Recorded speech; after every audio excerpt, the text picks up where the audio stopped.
Hello and welcome to this week's edition of the Property Buyer and Sellers Podcast. Today we have a very special guest, Julie Condliffe, also known as the Legal Diva. I love that, Julie. How are you? Oh, good Lord, Ken. I was hoping you wouldn't even mention that. I am very well, thank you. That is like ages ago when I used to be a diva. I am a mature grown woman now. I am okay. Well, you were late this morning, Julie, so I'm thinking maybe your entourage is doing your hair or something. There's that. But this is a wig, so I just slapped it on. Pretty straightforward. There we are. So welcome to the show. I thought we'd start by Julie is an auction specialist. She's all sorts of different parts to her persona, and I want to work around all of those bits and pieces because it's a great story and very inspirational, I think, as well. So we're really pleased to have you on. And more importantly, you're an expert in property, and we love that here at the Property Buyer and Sellers Podcast. It's what we're all about. So I'd like to start by talking about, first of all, the big news of the week, interest rates. Oh, yes. Yeah, we've had a cut. Bank of England voted. I think the vote was very marginal, actually. I think it was 5-4 in favour of a cut. But I'm really pleased to see the cut because I feel like we've been waiting a long time. I remember the back end of last year when everyone was really quite intimidated by where interest rates were going, particularly young families that were struggling already and seeing their interest rates astronomically climb. And of course, buy-to-let investors whose rates went from literally 1% and 2% to, in some instances, 9 to 12% on the variable rates. So lots of people have struggled. And at the time, we were all reassured that probably it will come down, probably sometime in the first part of 2024. And of course, that didn't happen. And it's been a real break on the market. And there's been a loss of confidence in buy-to-let investment for that reason. Absolutely. I couldn't agree with you more. I literally, when I heard the news yesterday, I was jumping up and down for joy because as a property investor myself, I am also personally affected, but not just that, my clients are affected, by the interest rate. So I think all of us have been affected one way or the other. So that was really a welcome relief. And the funny thing about it, Ken, is I don't know whether it's just me or whether it's actually correct, because sometimes you think things are happening because of A, B, C, D, and E, and yet they're not. Yesterday, I had late afternoon an influx of clients, like loads of people saying, we want to sell, Julie, we want to sell at auction. Could we have a quote? So I had probably 20 more inquiries than I would normally do on a given day. And I just think that in and of itself is a testament to the fact that I think it's going to have a bearing on the market. I think people... You're right, Julie. Yeah. And I think one of the good things about your situation, as with us, is we're customer facing, if you will. We're at the coalface. We're an estate agency with an auction department. So we see the difference in sentiment and we see the difference in the level of viewings even. All of a sudden you get an influx of viewing. Obviously, because we're in the middle of, or the start of August, the middle of the holiday season, we do expect things to always slow down around now, especially because we get a lot of families in this area and they buy 3-bedroom houses. And right now they're away quite rightly with the children enjoying them. It's when they go back to school, what I call the mum's market, when the kids are back at school in September, it really starts to kick off. And I'm hoping that this is going to be a really good stage set, if you will, because clearly the actual quarter of a point doesn't necessarily make any difference to fixed rates because the swap rates are what the actual rate is based on. And those swap rates have changed, I noticed yesterday, but not dramatically. But for me, it's not about what the rate is because we're already seeing sub 4% mortgages for buyers out there with a decent deposit. It suggests, though, a change of direction, and that in itself will bring confidence. I think it's that sub 4% level that makes people kind of breathe a sigh of relief, don't you? I do. I agree with you completely. And I love it. I love the point when you said it's the sentiment, it's the confidence in the market. Because if people are not confident, they're not going to sell. People are not, or rather, they're not going to buy. Sellers want to sell, but you can only sell to a willing buyer. And that's just the way that it is. So I think that confidence is really what we needed in the marketplace. And I think this is exactly what it gives. So I am super duper hopeful, as well as you are, that after summer, we will see a difference. But I've been lucky, Ken. I've already started seeing a difference. So I'm going to remain super positive. Yeah, absolutely. Yeah, let's hope it continues through, especially in September. But it's good news to hear that it's happened already to you in the afternoon. And maybe because auctions tend to be a bit of a market, they are a kind of indicating leader because they happen so quickly that, it's such a vast turnover. When you look at sales, for me, when I first started doing auctions, it felt like a revelation, because when you've been involved in property conveyancing and you're trying to sell houses, and 4 months down the road, somebody still hasn't done something, it's quite a revelation to see that hammer fall. And it's a beautiful thing to think in 28 days, this deal is done and the deposit is down. It's a completely different thing, isn't it? It really is. It actually is, Ken. And even for me, it was just an eye opener, because I would try to sell my own properties, and 6, 7 months down the line, we haven't completed. But not just that, I've been a conveyancer for over 20 years. So helping my clients sell properties, you've got the other side raising unnecessary inquiries, almost as good as, what's your inside leg measurement? And you think that's really not necessary. It's not relevant, for the purposes of this transaction. Yes. But when I pivoted and went to auctions, it's a completely different ballgame. It's a revelation, isn't it? It really is. Absolutely. Yeah. I found that as well. Yeah. And we go with network auctions, and, I always remember Dickie, the partner at network auctions, saying, if you think about it, auctions are the original method of sale. If you go back to Roman times and before, there would be auctions. And it's just that we do it with property. And it's such a revelation when you're used to the long and drawn out, protracted and not guaranteed sales side. Of course, it's fair to say, and I think it's important that our audience knows, that having said all that, there is a rub. And the rub is that you may not get the same price at auction that you would by private treaty. And that is the rub in terms of financial matters. But I do think that sometimes what we find is they're on the sale side, they're on the open market, and we look at it and we think, well, it was quite cheap already relatively for what it's sold for now, given where the market is.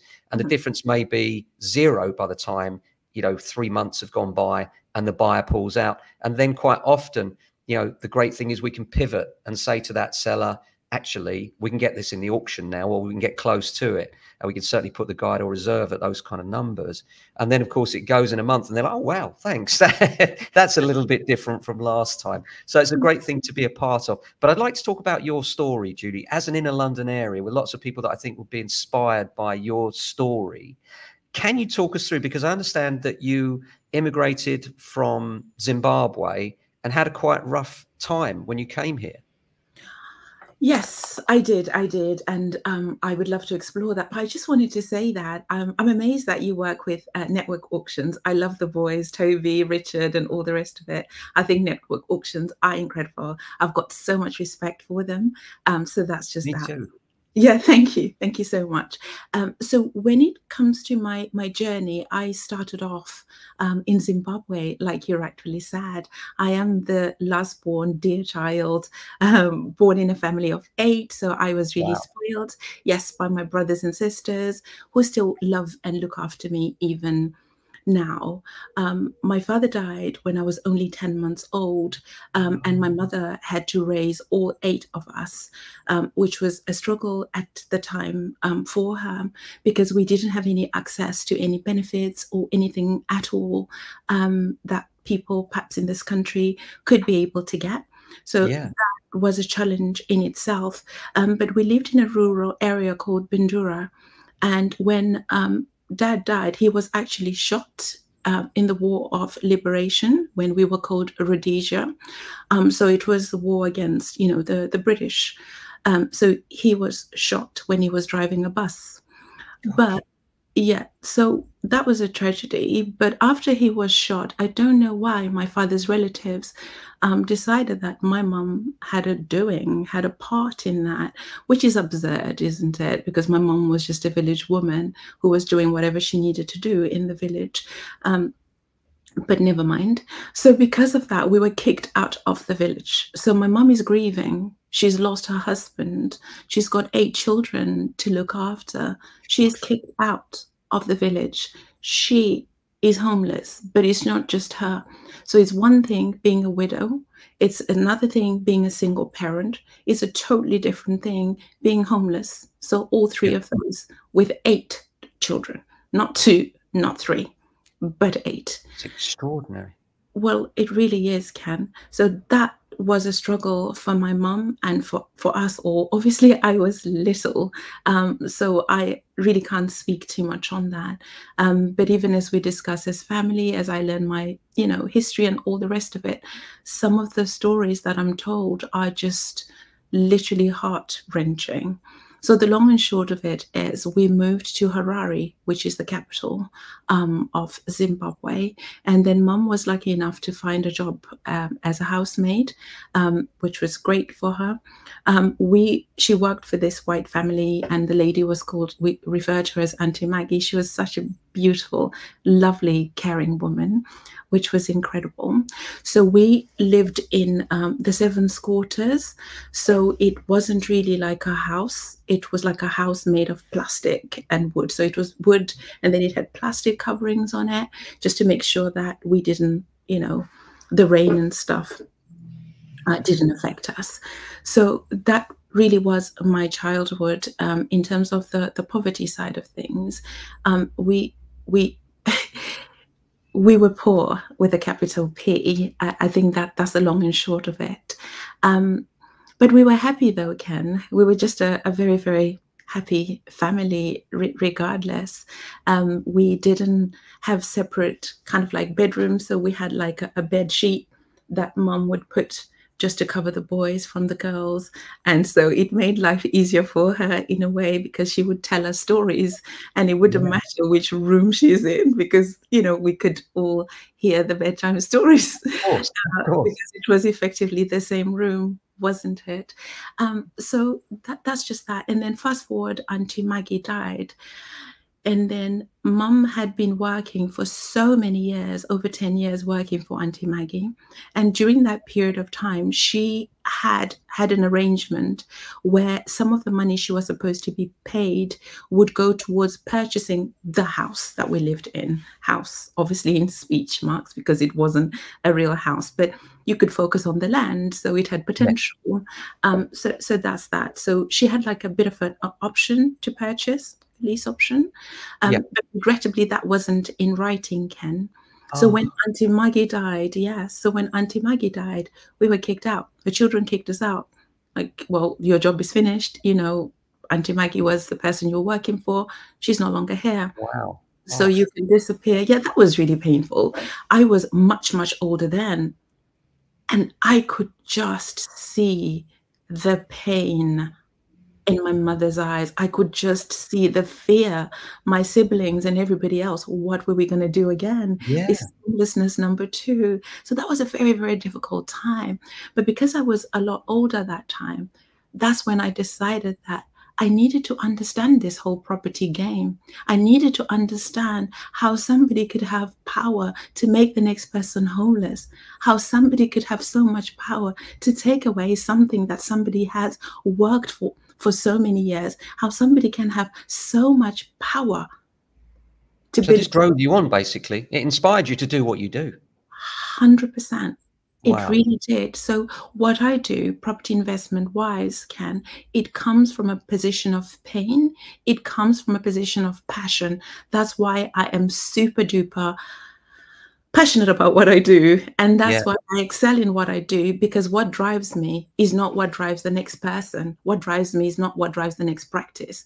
I have got some fire in my belly that nobody else probably would have because of that.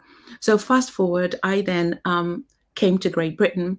I asked my family to put money together so I could come here, because I needed to make a difference for my family. I knew that there was a better way. And I knew that I was going to be the difference maker, because my ethos generally in life is, if there is change, I can be the change that I need. I can be the change that's needed in any given set of circumstances. So same applied to my family. So I asked them to put money together, and I told them that if I went to Great Britain, I would do my best to help the family. So they put money together. They managed to have £500. My brother borrowed some money. My brother is the eldest in the family. So he borrowed some money. They gave me 500. And then I came to Great Britain, which was amazing, following the dream. Wow. But then that must have been quite difficult. I'm thinking now, when you came over, how many years ago was this? I came over in 1998, the 28th of November, 1998. Right. Okay. And then you needed education. You would have faced poverty and racism, presumably, as well. I mean, how did you tackle all that? Yeah, that was really difficult, because now, Ken, these were my own struggles. They were no longer the family struggles. I came here on my own. I didn't know anybody at all. I got to Gatwick Airport, and I needed to go to Edgware because my sister's friends lived in Edgware, and I was going to stay with them there. I got to Gatwick, and I was like, okay, how do I get to Edgware? And somebody said, do you need a tube? I was like, tube? What is a tube? I'm thinking tube, it has to be a black thing. Like we normally have that on a tire when we're riding bicycles. How do I, Yeah. where do I get that? So it was a steep learning curve for me. And then I lived in Edgware for a little while. And then they said that because of the immigration people, I needed to go, like literally one evening. And that was in December, just a few weeks after I'd arrived. And so I took my suitcase and hopped onto the bus. I think it was going to Golders Green, if memory serves me right. And that was it. I didn't actually know where to go. That was the bus, the first bus that I could catch.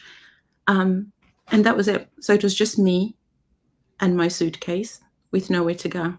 And then we reached the end of the journey, and the bus driver was like, are you going to get off? I was like, well, I better do that then, hadn't I? But I didn't know where to go because I had nowhere to go. That was that. So I walked around for a little while until I found a payphone booth. And then I figured that was going to be my home until I found wherever else to go. So I was homeless for quite a while. I slept rough in the telephone booth. Loads of nasty things happened to me during that time, which I'd rather not talk about. Of course, understandably. Take your time, Julie.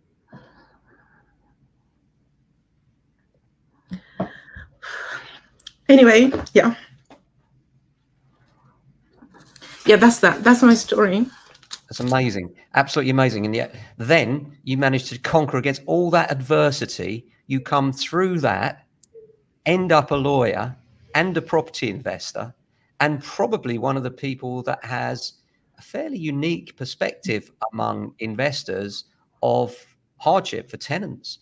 I mean, you know, to see the other side as you have must give you a completely different feeling when it comes to tenants and homelessness, and having that perspective, I imagine, is also invaluable, but also gives you perhaps a more generous view of situations than others might have.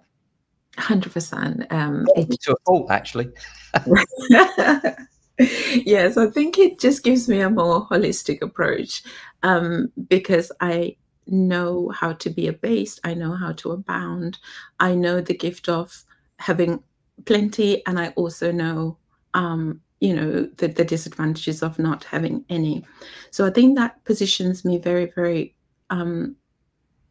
well.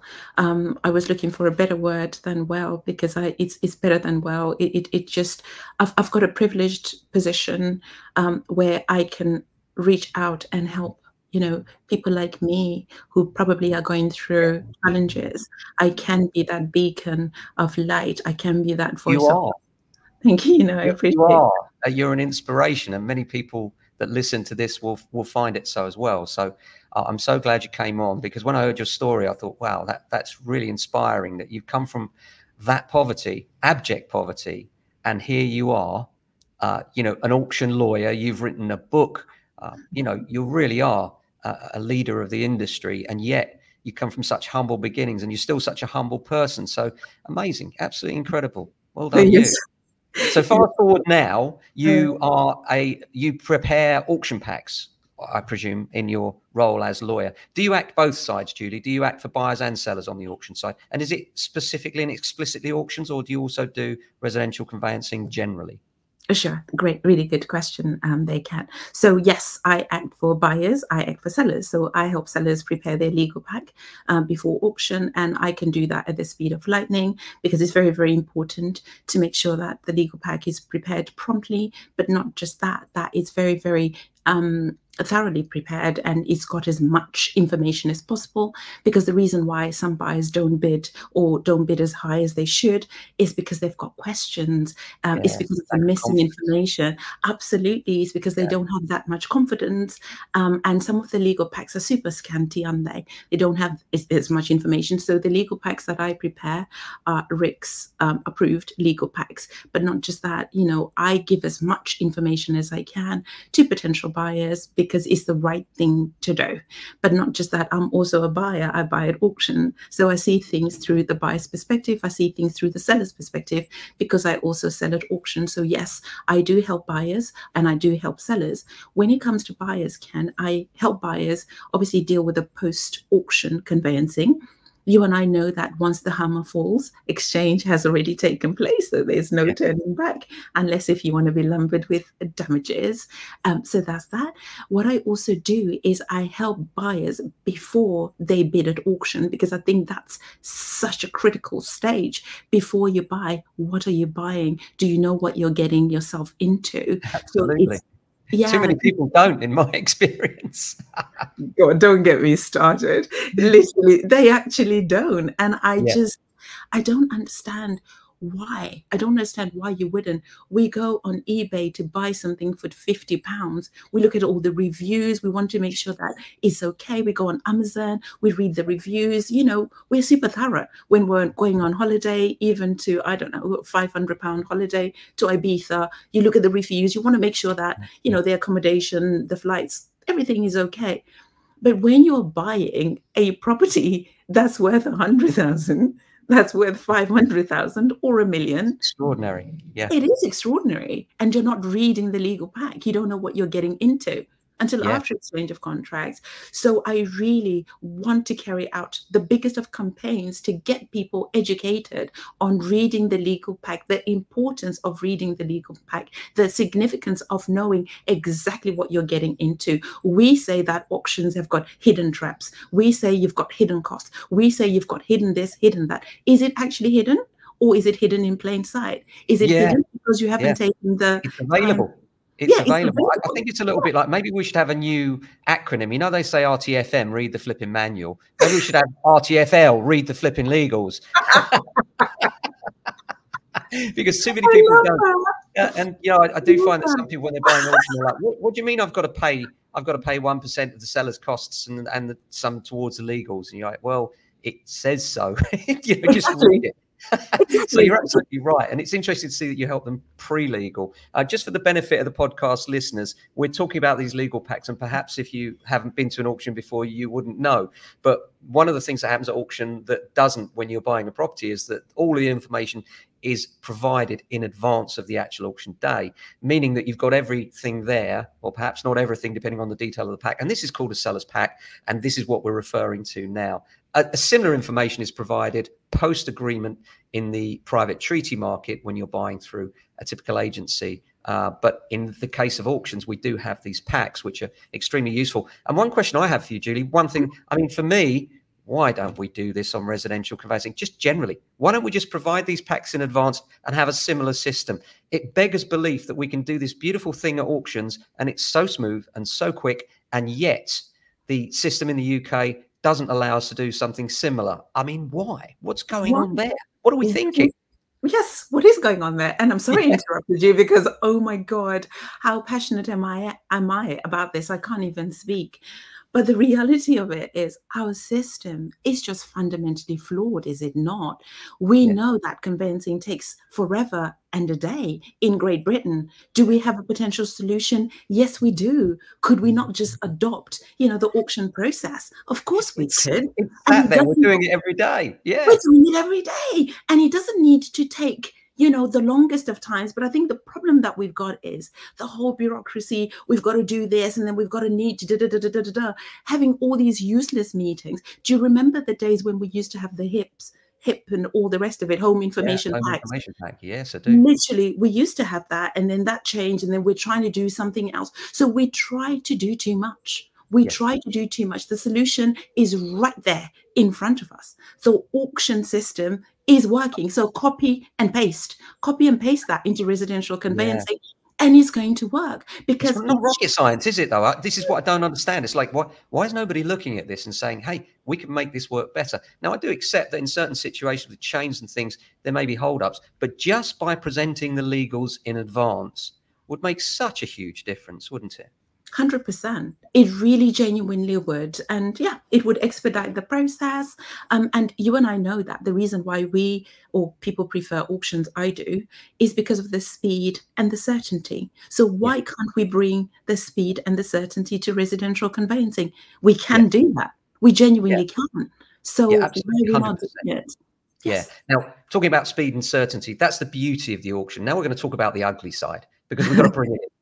People sell at auctions for various reasons. Sometimes those reasons are ugly, and you need to know that. And therefore, that's why you need to look at the legal pack quite carefully, but also carry out your own research, because there might be something that you haven't considered, or that's not perhaps mentioned in the pack quite clearly enough, or that the pack is actually not very well put together. It's scant, the information in it. Maybe there's a home for dropouts next door and you're moving in with your family. You're not comfortable with that. Maybe there's a crack and there's an insurance claim. You know, these sorts of things can make the property a nightmare for you. And I do think, you know, particularly at auction, if you are buying at auction out there, folks, one of the things to make sure of is try and find out, why is this property in the auction? What is it that makes this property an auction sale as opposed to residential? And it may be that someone was on the market with me and decided they'd had enough of the process of, maybe it's sold, maybe it's not, had a couple of incidences of bad luck and just put it in the auction. But quite often there's an underlying issue.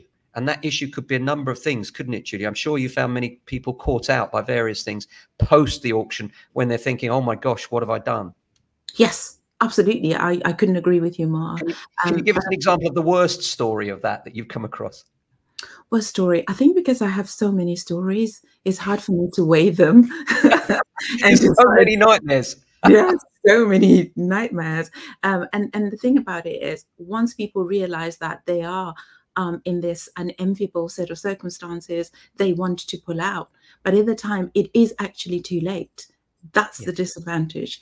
So I've had instances where people have bought properties or land up north and they thought that they were going to be able to build their dream home on that land, only to find that there are restrictions that would actually prevent them from doing that. And some of these people have literally saved, they've used their life savings, everything that they've had, poured it into this little piece of land, which is really, really sad. But not just that, some people were buying land for like £200, land for like £500.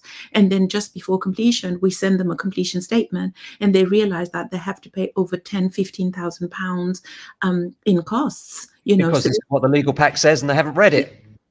RTFL, read the you know I'm actually writing that down. I'm going to start using it. RTFL. I really am. I'll probably take the F out of it. But I think we've come out with a new industry acronym. There you go, Julie. We've invented something there. We've done it. We've done it. Literally, we're going to be in the news tomorrow saying, yep, absolutely. Ken and Julie, they've done this.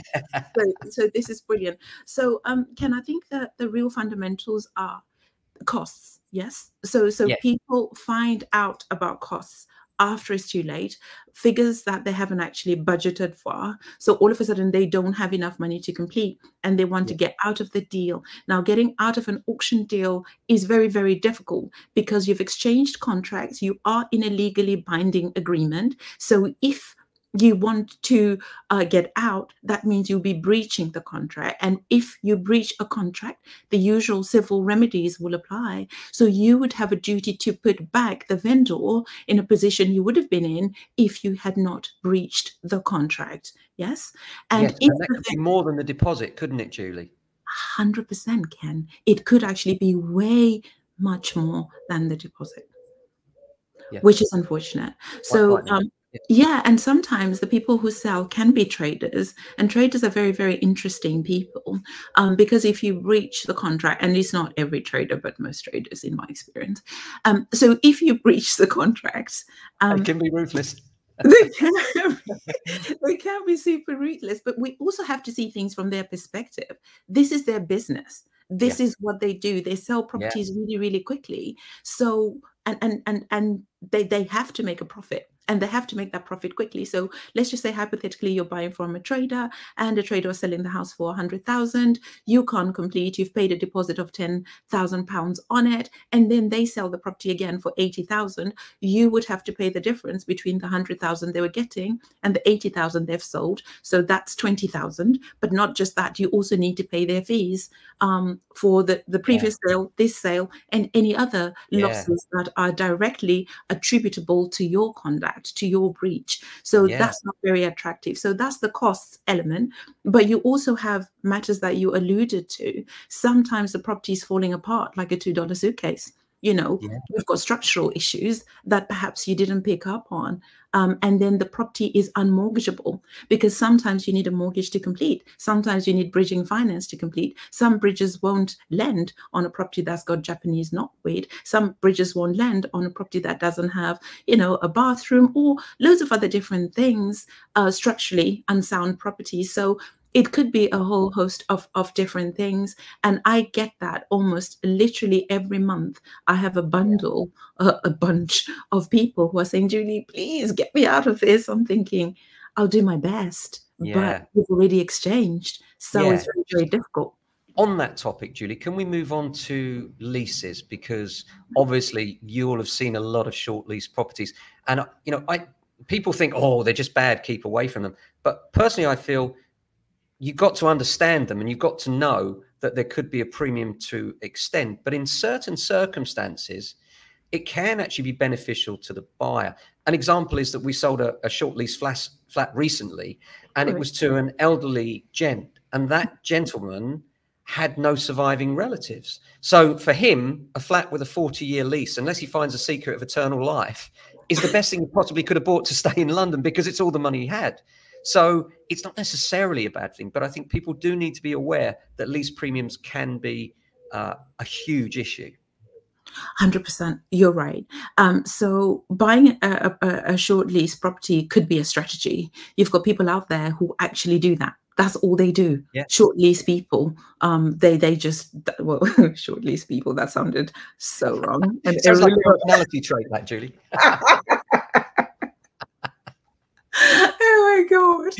So we've got people, Ken, who buy properties. That's their strategy, okay? Good Lord.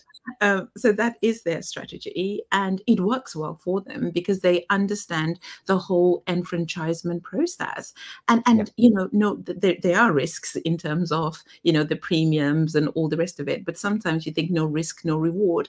But I think you have to be super educated in the industry. Agreed. And it also depends on your personal circumstances, like the great example that you've given. That gentleman may not necessarily need to extend the lease, but if you are in a situation where you may need to extend the lease, then you need to understand the process. You need to know the potential costs of doing that. And also, I know we've got the Reform Act and all the other changes that are coming into play, but some of them haven't as yet. So I think we just... Where are we on that, Julie, in terms of the Leasehold Reform Act? Because this is legislation that has partly come in, hasn't it? But I don't think that the key bits that have an impact are there yet. Is that right? So if we want to extend the lease, the process is the same as it was before the Act, apart from peppercorn ground rent, isn't it? People can still ask a premium, still obtain a premium.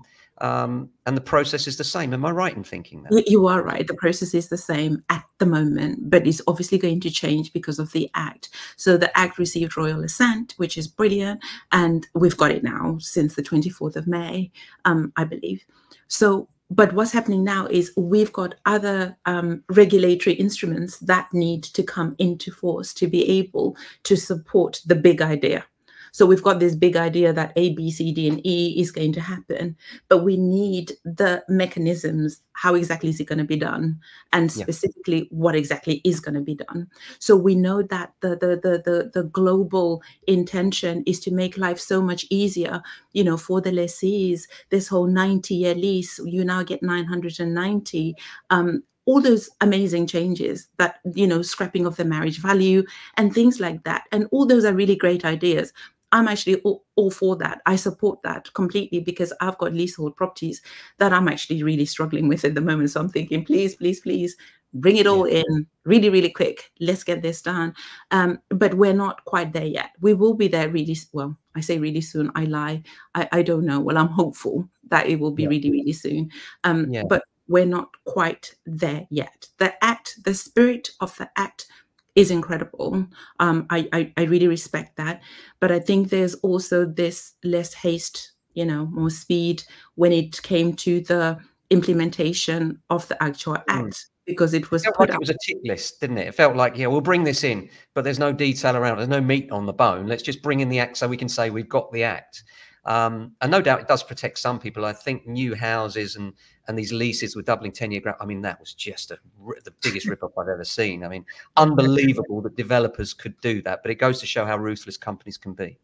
100%. That is so true. So very true. But it is a good idea, I think. It's a good idea. It's a good act. So as a property investor, I mean, a lot of my buyers and sellers out there will be interested in your insight on the property market, where we are, where you see it going. It's been a tough time over the last couple of years, hasn't it, Julie? Yes, it has been a tough time over the couple of years, last couple of years, Ken. It really has. But I just think tough for who? I would say tough for landlords. That's what I would say. Obviously, tenants are going through, what they're going through. And I've got a lot of respect for that. But I actually think that the current government, the legislation, regulations, everything is skewed against the landlords. I just think it's just the whole system is just, I find it beggars belief, Julie. I couldn't agree more, actually. When you think that 20% of the UK housing stock is the small landlord, and here we are putting draconian measures in, such as Section 24 of the Finance Act, taking away the right to take interest off of your costs. And on top of that, then we find ourselves with the Leasehold Reform Act going the other way now, it appears, under Labour. It's awful, and you can understand why. And this is the bit that gets me, is we talk about there's not enough homes out there for rent on the one hand, and then we have this attack on landlords. And to me, there's this rhetoric around the vilification of landlords, which I absolutely hate, because if you do the maths, it's less than 0.0 something percent of landlords that could be called rogue landlords. And yet we hear politicians using that all the time. These rogue landlords, they're awful. Well, they are awful. Of course they're awful. But you know what? There's awful people in all sides of society. And in terms of landlords, they're actually the minority, not the majority. But the worst bit for me is these small landlords, many of them are sitting on equity, and they are choosing to exit the market because of all of these things, not least because they feel hated by both government and legislation. And I think, one of the things that I would have loved to have heard would have been the overturning of that Section 24 rule, because that, to me, is just the way to get rid of the small landlords. And I can't help thinking perhaps that was the Tory idea, to push out the small landlords, to bring in the big corporate landlords to take over the sector. But here's the problem. There aren't enough corporate landlords out there that provide for especially the lower end of the market for rentals. They all want the mid-upper end. And, they're building these big build-to-rent things. Well, whoopee, that's great. But if you're here in an outer London area, there aren't any. So what are tenants supposed to do if you take away supply? Well, we know what happens is rents go up. But I do think I 100% agree with you, Julie. There seems to be this whole anti-landlord rhetoric, and it's totally unnecessary and discouraging for new landlords. That's the worst part of it. I agree.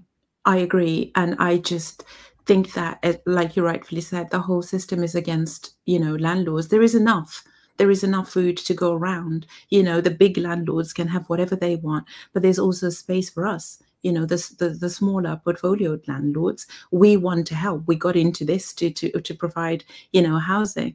But I just think this whole thing, like you rightfully said, about, not having enough houses, having a housing shortage.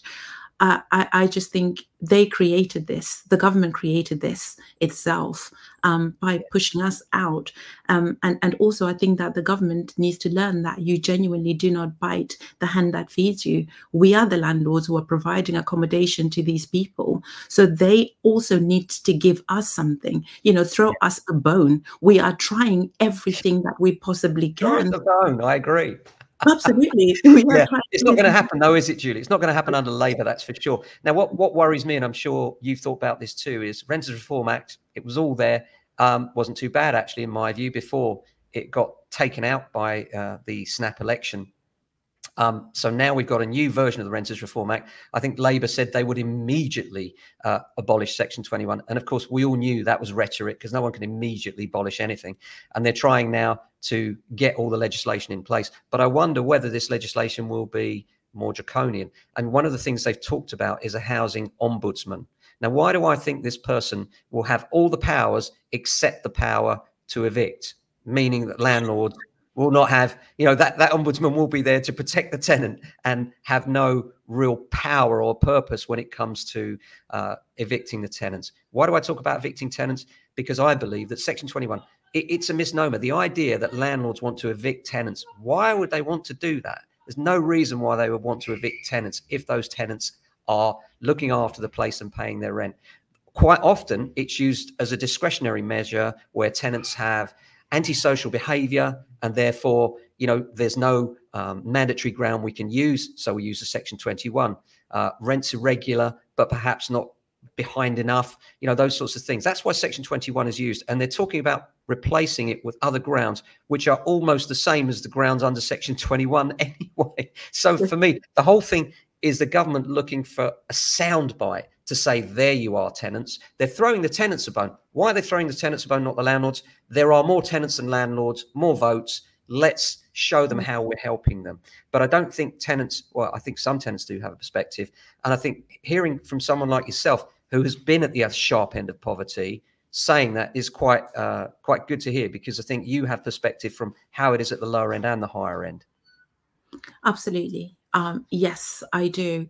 And I also agree in relation to the Section 21. As landlords, we need the tenants. The tenants pay us the rent. So we're not just going to wake up in the morning and start throwing around Section 21 notices because we feel like it. There's always a very good reason why a landlord would serve a Section 21 notice. And the landlord has to have a right to be able, to evict somebody. And sometimes these landlords are going through financial difficulties. Sometimes they're going through marital issues. Sometimes they just need their property back for loads of different reasons. So now you're saying you can't even have your property back. We've got Section 8. It's got loads of different grounds. So we've already got that. So why now say you're going to create another act and give us some other grounds? We are struggling with Section 8. It's got loads of grounds, but evicting a tenant is not even straightforward. It takes on average, 16 months, sometimes 18, sometimes 24. We've already got Section 8. Is it working? No, it's not. So no, it's already broken, rather than trying to create something else that's, potentially going to be just as broken. So so anyway, I could speak forever. Well, you speak very well, Julie, which is why you're on the show. So thank you for that.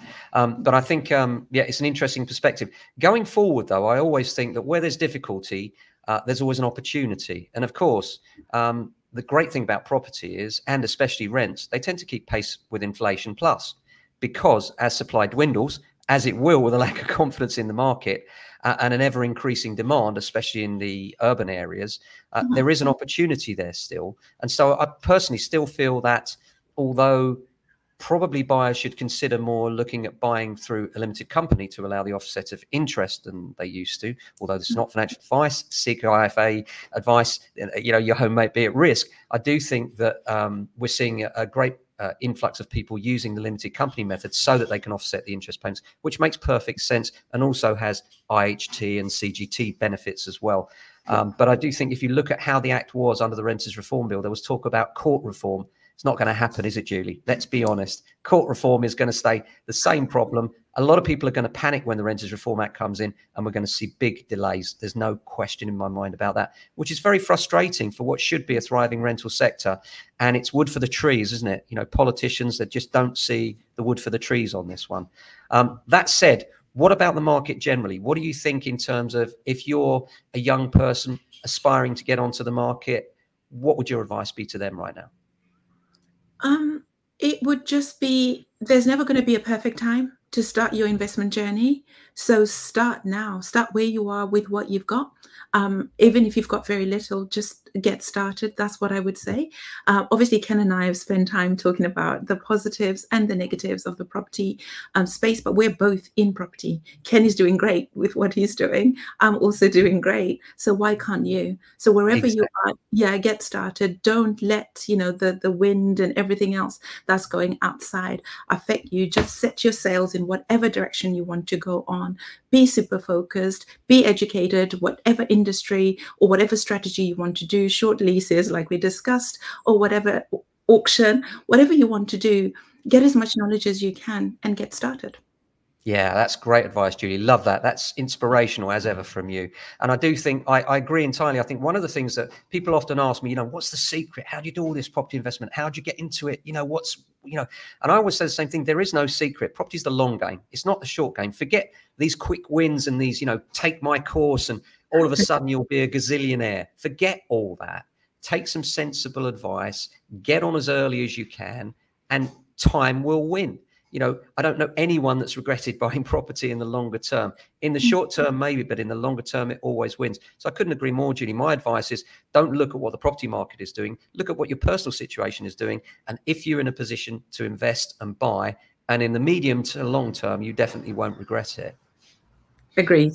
Completely. Thank you. Julie, it's been absolutely fantastic talking to you. I hope you'll come on the show again, because I think you'll have been an inspiration and encouraging to a lot of people, and many people will take heed of your words, I'm sure. Thank you so much for having me, Ken. This has been incredible. I've enjoyed the conversation, but thank you for the opportunity for me to make a difference. I appreciate that. You certainly do. Julie, just before you go, you've got a book, haven't you? Tell us about the book. Yeah, thank you. So I've got 4 best-selling books. The first one is Strategies for Investment Success. It's the first book that I wrote. It just talks about my journey as I've described to you, and it encourages people with very little money to start where they are with what they've got. And then the rest, the 3 other books are on auctions.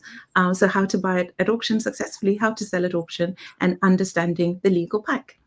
And where will they find them? At Amazon?